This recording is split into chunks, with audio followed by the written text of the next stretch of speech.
El día de hoy toca hablar sobre una de las peores guerras de la historia de la humanidad, el conflicto que supuso el fin de Europa como centro del mundo y que se cobraría la vida de millones de personas gracias a los avances tecnológicos cosechados durante la Segunda Revolución Industrial. ¿Te apetece repasar el inicio, desarrollo y consecuencias de este devastador episodio? No te muevas de tu asiento porque te lo voy a explicar.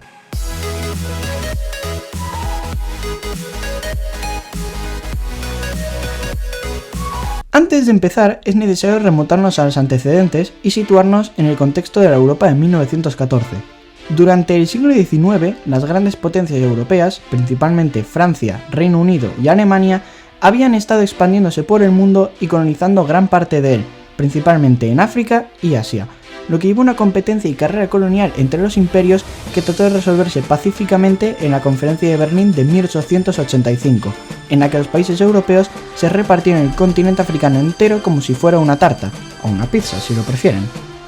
Los grandes beneficiados de esta conferencia fueron sin duda Francia y Reino Unido, que se quedaron con más de 2/3 de África, mientras que Alemania, que llegó tarde a la carrera colonial debido a que se había consolidado como imperio recién en 1871, obtuvo mucho menos territorio que sus rivales franceses y británicos. Pero ahora se había convertido en un imperio mucho más poderoso y construyó una marina de guerra capaz de rivalizar la hegemonía de la todopoderosa Royal Navy del Reino Unido. Por otro lado, tampoco faltaban las tensiones con Francia, ya que había sido derrotada en la guerra franco-prusiana en 1871, en la que tuvo que ceder los territorios de Alsacia y Lorena, además de que se proclamó la unificación del Imperio Alemán en el Palacio de Versalles, una auténtica humillación para Francia. A este periodo se le conoce como la Paz Armada, en la que las potencias invirtieron en crear más y mejor armamento. En los Balcanes también surgieron tensiones debido a que el decadente Imperio Otomano perdió sus territorios en la península, que se independizaron formando nuevos países. Algunos de estos fueron apoyados por sus siempre rivales rusos, que tenían intereses de ganarse el favor de los pueblos eslavos de la región. Los problemas en esta península comenzaron con la anexión de Bosnia por parte del Imperio Austrohúngaro en 1908, atentando contra los intereses serbios de unificar a los eslavos del sur. Finalmente estallaron la Primera y la Segunda Guerra Balcánica en 1912 y 1913 respectivamente.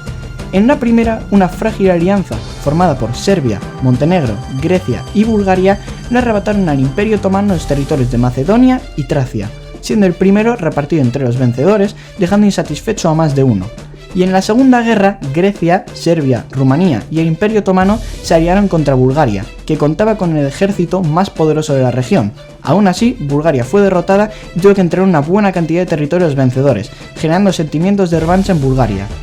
En este clima de tensiones se formó un sistema de alianzas. Francia y Reino Unido se aliaron con Rusia, formando la Triple Entente, con el fin de acabar con el poderío y hegemonía de Alemania. Por su parte, Alemania y Austria-Hungría también se aliaron con el objetivo de cumplir sus ambiciones expansionistas, y a esta alianza se unió Italia, formando la Triple Alianza, a pesar de haber ciertas tensiones entre Italia y Austria-Hungría. Con todo esto ya tenemos el conflicto servido, solamente hace falta un casus belli, que fue el atentado de Bosnia del 28 de junio de 1914,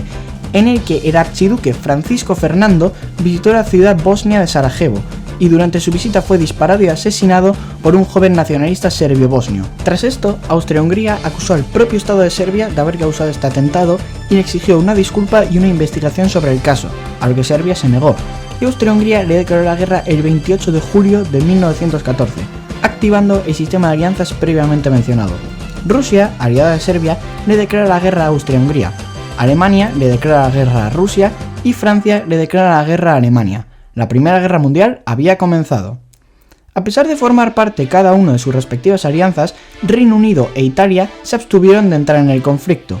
Ante la neutralidad británica, Alemania puso en marcha su plan para la guerra. Aprovechándose de que Rusia era un país grande y poco desarrollado, resultando en que la logística y el transporte de soldados y suministros era tarea complicada, Alemania defendería su frontera con Rusia con una pequeña parte de su ejército, mientras que la mayor parte del mismo invadiría Francia lo más rápido posible pasando por Bélgica, un país neutral, para luego regresar a Rusia y conquistarla. Suena como un buen plan, ¿verdad? Pues no, porque al invadir Bélgica, Reino Unido entró en la guerra imponiendo un bloqueo naval a Alemania en el Mar del Norte y enviando tropas a Francia para defenderse de Alemania. A pesar de la ayuda británica, Alemania consigue avanzar por Francia a costa de decenas de miles de bajas en cada bando, acercándose cada vez más a su objetivo, París. Mientras tanto, el Imperio Austrohúngaro trata de invadir Serbia fracasando en el intento, mientras que Rusia logra ocupar el territorio húngaro de Galitzia a la vez que ataca las posiciones alemanas en el este, forzando a Alemania a mandar tropas del frente occidental al oriental. Volviendo a Francia, los alemanes están a punto de llegar a París, pero entonces los aliados logran interceptar un mensaje alemán que les hizo saber que el ejército alemán se estaba quedando sin fuerzas. Gracias a esta información, los franceses movilizan a sus tropas de reserva por todos los medios posibles, usando incluso taxis. Con las nuevas tropas, los aliados logran frenar el avance alemán durante la batalla del Marne, donde, tras sufrir enormes pérdidas, ambos bandos se apresuran a construir una línea de trincheras y fortificaciones que iba desde el Mar del Norte hasta la frontera con Suiza, conocida como la línea Maginot. En el frente oriental, Alemania se lleva una victoria contra Rusia en la batalla de Tannenberg, logrando estabilizar el frente, causando 170.000 bajas del lado ruso a cambio de tan solo 12.000 del lado alemán, que pudo ganar gracias al uso de ferrocarriles en la batalla. Pero regresando al frente occidental, la guerra se convirtió en un brutal matadero debido a la guerra de trincheras que se había formado. Cada bando montó su sistema de trincheras apoyado por miles de piezas de artillería, nidos de ametralladoras, alambradas y con fortificaciones cavadas en el suelo. Todo esto hacía imposible a los soldados enemigos avanzar por el campo de batalla, que era conocido como la tierra de nadie. Si los soldados que intentaban hacerlo lograban pasar por las alambradas y tenían la suerte de no ser golpeados por un proyectil o una granada, se encontraban con varios soldados listos para impedírselo con sus ametralladoras. A pesar de todo esto, la estrategia que seguían los generales era mandar cientos de miles de hombres en cargas suicidas en las que se avanzaban muy pocos metros. Si esto os parece terrible, quedarse en la trinchera tampoco era mucho mejor, ya que allí los soldados se enfrentaban a ratas, enfermedades, poco sueño por el ruido de bombardeos y el horrible olor de los cuerpos en descomposición. Esta forma de hacer la guerra causó la aparición de nuevas enfermedades, como el pie de trinchera, una infección causada por tener los pies metidos en el barro por mucho tiempo, que hacía necesaria una amputación, o la fatiga de combate, que era consecuencia psicológica de vivir todo lo mencionado anteriormente. A lo largo de 1915, Francia y Reino Unido lograron invadir las colonias alemanas en África. Australia tomó la Nueva Guinea alemana y Japón entró en la guerra conquistando las posesiones alemanas en el Pacífico y en China, centrando todo el esfuerzo alemán en el frente europeo, que sufrió un cambio en los bandos tras unas tensiones entre Italia y el Imperio Austrohúngaro, que fueron aprovechadas por Francia y Reino Unido, quienes le ofrecieron dinero y los territorios italianos de Austria-Hungría si se pasaba al bando aliado, aunque los italianos sufrieron varias derrotas en las batallas del río Isonzo, de gran importancia estratégica. Por otro lado, los alemanes introdujeron nuevas tácticas como el bombardeo de ciudades inglesas desde cepelines o el uso de submarinos para hundir barcos tanto militares como mercantes. Pero la táctica más brutal fue la introducción de la guerra química, usando gases venenosos que causaban muertes horribles, pero los aliados comenzaron enseguida a suministrar máscaras antigas en masa. A finales de 1914, las potencias centrales obtuvieron un nuevo aliado, el decadente Imperio Otomano, que abrió un nuevo frente contra Rusia en el Cáucaso, pero el frío y la mala preparación de los soldados turcos impidieron su avance. En consecuencia por esta derrota y en un intento de homogenización de la población del imperio, los otomanos culparon a grupos armenios de colaborar con los rusos y comenzaron un brutal genocidio contra los armenios y otras minorías cristianas, como griegos y asirios, cobrándose la vida de entre 1.5 y 2 millones de armenios. Los otomanos también intentaron tomar el canal de Suez, que está en posesión británica, pero fracasaron en el intento. Las derrotas otomanas convencieron a los aliados de que sería fácil derrotarlos, así que una flota compuesta por franceses, británicos, australianos y neozelandeses se dispuso a conquistar los estrechos del Bósforo y de los Dardanelos, para obtener así una ruta con la que suministrar a Rusia en el Cáucaso, que apenas tenía armas. Los aliados desembarcaron en la ciudad turca de Galípoli, comenzando la batalla homónima que duraría casi un año. La batalla se saldó con una victoria otomana y 250.000 bajas de cada bando. La derrota aliada permitió que los otomanos pudieran mantener el control de la ciudad y la región. Insatisfechos con esta derrota y dispuestos a obtener una enorme cantidad de petróleo en Oriente Próximo, los británicos incentivaron a la población árabe de la región a rebelarse contra el dominio otomano en la Rebelión Árabe, bajo la promesa de crear un único Estado árabe, aunque los británicos incumplirían en esta promesa firmando con los franceses los acuerdos Sykes-Picot, en los que se repartieron el Oriente Próximo al acabar la guerra. En los Balcanes, las potencias centrales obtienen otro nuevo aliado, Bulgaria, que deseaba recuperar los territorios perdidos en la Segunda Guerra Balcánica, y ayudó a Austria-Hungría a invadir Serbia, que no pudo ante una invasión por dos frentes y su ejército se retiró a territorio aliado, siendo Serbia y Montenegro ocupados por las potencias centrales.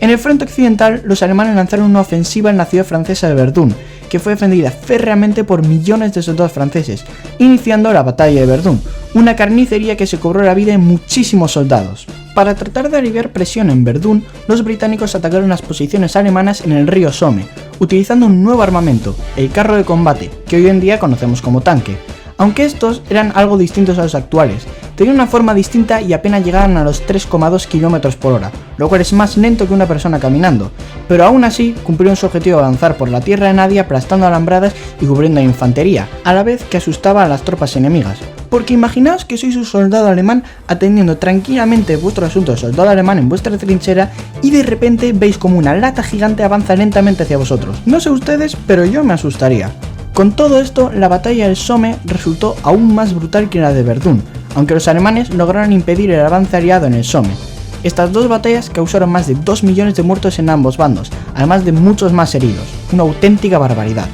En el Mar del Norte, la Royal Navy y la Marina Imperial Alemana protagonizaron en mayo de 1916 la batalla de Jutlandia, el mayor enfrentamiento naval de la guerra, con 250 barcos y 44 acorazados en combate. Esta batalla se considera un empate, ya que los alemanes hundieron más barcos, pero los británicos cumplieron sus objetivos estratégicos, de manera que pudieron mantener el bloqueo y los alemanes decidieron retirar su flota y limitarse a continuar con la guerra submarina, en la que cometieron el error de hundir el barco Lusitania, un barco civil británico en el que viajaban 128 estadounidenses, empeorando las relaciones alemanas con la potencia norteamericana, la cual, a pesar de no participar, mantenía buenas relaciones con los aliados y les vendía armamento y recursos. El 27 de agosto de 1916, los aliados lograron un nuevo aliado, Rumanía, a quien le prometieron Transilvania en caso de ganar la guerra, pero este nuevo aliado no pudo hacerle frente a Austria-Hungría y Bulgaria, que hicieron a Rumanía retroceder perdiendo gran parte de su territorio.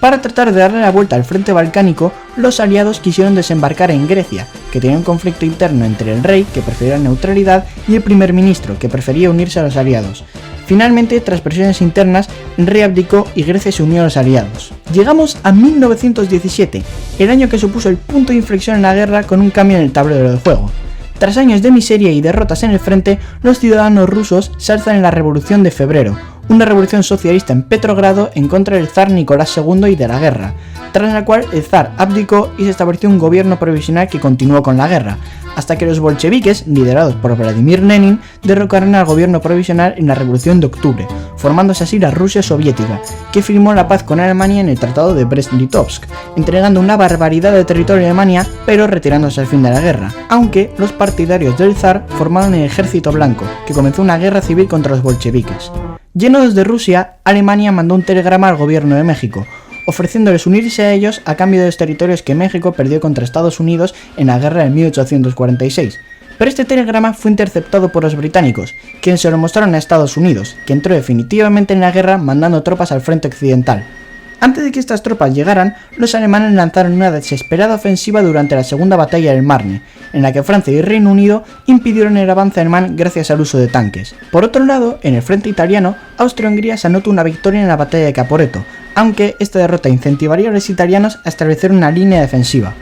En los Balcanes, franceses, británicos, griegos e italianos, junto con el apoyo de los restos del ejército de Serbia, lanzan desde Grecia la ofensiva del Badar contra Bulgaria, que no puede contener el avance enemigo y se rinde firmando el armisticio de Tesalónica el 29 de septiembre, siendo la primera de las potencias centrales en caer. El Imperio Otomano, por su parte, tras ser derrotado en los frentes de Mesopotamia, Palestina y el Sinaí, se rinde también el 30 de octubre firmando el armisticio de Mudros. En el frente occidental, los aliados, con ayuda de Estados Unidos, lanzan la ofensiva de los 100 días contra una debilitada Alemania, logrando avanzar en este frente después de 3 años de estancamiento. En el frente italiano, Austria-Hungría no logra avanzar durante la batalla de Vittorio Veneto, causando que tras años de desgaste en la guerra, el multiétnico imperio se fragmente y caiga, rindiéndose finalmente el 3 de noviembre de 1918. Tras haber perdido uno por uno a todos sus aliados y con una revolución socialista en el interior, el Kaiser Guillermo II abdica y se forma la República de Weimar, que se rinde ante los aliados el 11 de noviembre firmando el armisticio de Compiègne en un vagón de tren a las 11 del día 11 de noviembre de 1918. La Gran Guerra había terminado por fin tras 4 años en los que murieron aproximadamente 10 millones de soldados, 7 millones de civiles y hubo unos 20 millones de heridos, además de un número incalculable de soldados que sufrieron de discapacidades y traumas psicológicos. La paz con el Imperio Otomano se estableció con el Tratado de Sèvres, que mermó enormemente los territorios del imperio, aunque tras la Guerra de Independencia Turca, liderada por el Movimiento Nacional Turco, se sustituyó el Tratado de Sèvres por el de Lausana, en el que se establecieron las actuales fronteras de la recién creada República de Turquía.